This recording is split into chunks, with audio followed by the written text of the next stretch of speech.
ನಮಸ್ಕಾರ ಗೆಳೆಯರೆ, ಇವತ್ತು ನಾವು ಹಸಿರು ಸಾರು ಮಾಡ್ತಾ ಇದ್ದೀವಿ. ಅದಕ್ಕೆ ಬೇಕಾಗಿರುವ ಸಾಮಗ್ರಿಗಳು ಅವರೆಕಾಳು, ಕಾಯಿ, ಹಸಿರು ಮೆಣಸಿನಕಾಯಿ, ನಿಂಬೆಹಣ್ಣು, ಕೊತ್ತಂಬರಿ ಸೊಪ್ಪು, ಜೀರಿಗೆ, ಕರಿಬೇವಿನ ಸೊಪ್ಪು, ರುಚಿಗೆ ತಕ್ಕಷ್ಟು ಉಪ್ಪು. ಈಗ ನಾವು ಮಿಕ್ಸಿ ಮಾಡೋಣ. ಈಗ ರುಬ್ಲಿಕ್ಕೆ ನಾವು ಸ್ವಲ್ಪ ಅವರೆಕಾಳು, ಕಾಯಿ, ಹಸಿರು ಮೆಣಸಿನಕಾಯಿ, ಕೊತ್ತಂಬರಿ ಸೊಪ್ಪು, ಜೀರಿಗೆನ ಹಾಕಿ ಚೆನ್ನಾಗಿ ನುಣ್ಣಗೆ ರುಬ್ಕೋಬೇಕು.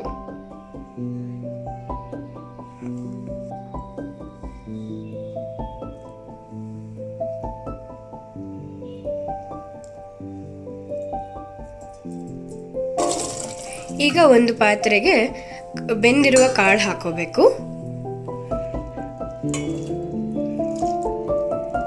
ಈಗ ರುಬ್ಬಿರೋ ಮಿಶ್ರಣನ ಕಾಳು ಜೊತೆಗೆ ಸೇರಿಸೋಣ. ಈಗ ಎರಡನ್ನು ಚೆನ್ನಾಗಿ ನೀರು ಹಾಕಿ ಮಿಕ್ಸ್ ಮಾಡಿ ಕುದಿಯಕ್ಕೆ ಬಿಡೋಣ. ಹಾಕಿರುವ ಮಿಶ್ರಣನ ಚೆನ್ನಾಗಿ ಮಿಕ್ಸ್ ಮಾಡಿ ಇದನ್ನು ಕುದಿಯೋಕ್ಕೆ ಇಡೋಣ. ಚೆನ್ನಾಗಿ ಕುದ ಮೇಲೆ ಇದಕ್ಕೆ ಒಗ್ಗರಣೆ ಹಾಕೋಣ. ಈಗ ಕುದೀತಾ ಇರ್ಬೇಕಾದ್ರೆ ಒಂಚೂರು ಉಪ್ಪು ಹಾಕೋಣ. ರುಚಿಗೆ ತಕ್ಕಷ್ಟು ಉಪ್ಪು ಹಾಕೋಣ. ಈಗ ಹಸಿರು ಸಾರು ರೆಡಿಯಾಗಿದೆ. ಇದಕ್ಕೆ ನಾವು ಒಗ್ಗರಣೆ ಹಾಕೋಣ. ಈಗ ಒಗ್ಗರಣೆಗೆ ಎಣ್ಣೆ ಚೆನ್ನಾಗಿ ಕಾಯಿಸ್ಕೊಂಡು, ಎಣ್ಣೆ ಕಾದ್ಮೇಲೆ ಜೀರಿಗೆ ಹಾಕಿ, ಸ್ವಲ್ಪ ಹಿಂಗೆ ಹಾಕಿ, ಆಮೇಲೆ ಕರಿಬೇವಿನ ಸೊಪ್ಪು ಹಾಕಿದರೆ ತುಂಬ ಚೆನ್ನಾಗಿರುತ್ತೆ. ಈಗ ಈ ಒಗ್ಗರಣೆನ ಹಸಿರು ಸಾರಿಗೆ ಹಾಕೋಣ.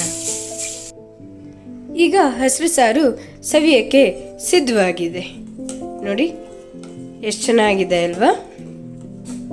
ಇದನ್ನು ನಾವು ಯಾವಾಗಲೂ ಅವರೆಕಾಳು ಸೀಸನ್ನಲ್ಲಿ ಮಾಡ್ತೀವಿ. ಇದು ನಮ್ಮ ಮನೆಯಲ್ಲಿ ಎಲ್ಲರಿಗೂ ಇಷ್ಟ.